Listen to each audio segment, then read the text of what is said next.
Is there truly no God? First and foremost, I kindly request you to temporarily let some of my ideas step into your brain, judge them, and then doubtlessly it is your choice to keep or throw them. Well, imagine that we have two books. The first one is a bit thick and the second one is extremely thin, and both of them contain the same exact amount of data. Then it is obvious that the intelligence which was involved in making the thin book is superior to the thick book's intelligence. Whenever we have a dense amount of data and a smaller storage medium, this must imply a sort of intelligence. Cool. Now imagine that we have a 700 terabytes of data, which equals rows of books lined up on top of each other from the Earth up to the moon, more than 500 times. You see this 2 terabytes hard drive? Imagine an amount of data stocked in 350 hard drive like it, and it was possible to store it in a storage medium sized needle tip or smaller. Then immediately arises this very question: what is the incredible intellect behind this process? However, this is exactly what scientists have recently started to endeavor. So, instead of storing data in hard drives, Blu-rays, DVDs, CDs, etc., they have decided to explore this storage medium sized needle tip. I mean the genetic code, DNA, which is located inside the nucleus, which is located in the cell. If the scientists succeeded in cramming a tremendous amount of data inside the DNA and were able to secure them in a safe place to last for thousands of years, would any rational act irrationally and guess that this might happen by chance and randomness? No sound mind human would say that at all. Now focus. Over time, scientists tried to unzip the DNA. Lately in 2003, they made a big stride into cracking the DNA and decoding the data there. But a bigger stride has taken place in 2012 when bioengineer and geneticist at Harvard West Institute have successfully cracked the DNA storage and have discovered that 1 gram, just 1 gram of a DNA can store 700 terabytes of data. The ex-evolutionist Dean Kenyon, professor of biology at the University of San Francisco, has referred to the huge storage capacity in a cubic millimeter of the DNA. You can calculate the number of bits contained in tightly packed DNA material, let's say that would fill 1 cubic millimeter of space, as equaling 1.9 times 10 to the 18th power bits. Now that number is by many orders of magnitude vastly greater than the storage capacity of the largest computing machines that we have. Also, Francis Collins, the ex-atheist and the director of the Human Genome Project, said in his book, The Language of God, the human genome is 3 billion letters long.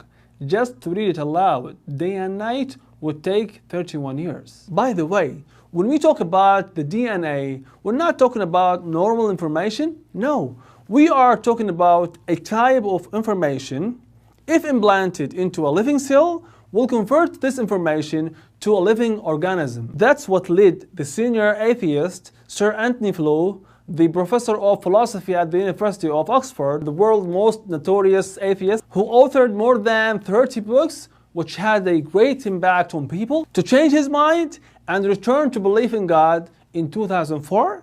And he authored his book, There is a God, in 2007. And maybe this is the suitable time to listen to this verse of the Quran. أم خلقوا من غير شيء أم هم الخالقون أم خلقوا السماوات والأرض بل لا يوقنون. Yes, being created by no creator is always rejected by the innate mind, let alone creating ourselves by ourselves. That's why scientists and many others have turned out to be certain that the possibility of this huge world to come out by chance and randomness is zero. It may happen that an ink bottle dropped on a white paper to draw a nasty cat. It may happen, but these scattered ink drops will never write your full name, nor will it guide you to your home place. First of all, because this goes totally against the innate logic, I mean causality. Second, it is due to the fact that randomness and chance have a bound restriction. Let me tell you how. Claimed that monkeys typing randomly on keyboards, given enough time, could eventually type out the complete works of the Shakespearean sonnet. Therefore, life could also happen by chance, an idea which had great impact on many people. Later on, the British National Council decided to get in and did the experiment. Brought up 6 monkeys, locked them in a cage, trained them how to type, and after 1 month of the experiment, this was the result. The monkeys had produced 50 typed pages, but not a single correct word. Actually, the lead male spent most of the time bashing on the keyboard, while the others spent most of the time urinating or defecating on the keyboard. Hence, Gerald Schroeder, professor of nuclear physics, MIT University in America, took the initiative and studied the possibility of the monkeys randomly typing the 18th Shakespearean sonnet alone, which has almost 488 letters, and came up with the following. The possibility is 10 to the power of 690. Taking into consideration that the universal bound probability law said any possibility exceeds 10 to the power of 150 is considered to be impossible.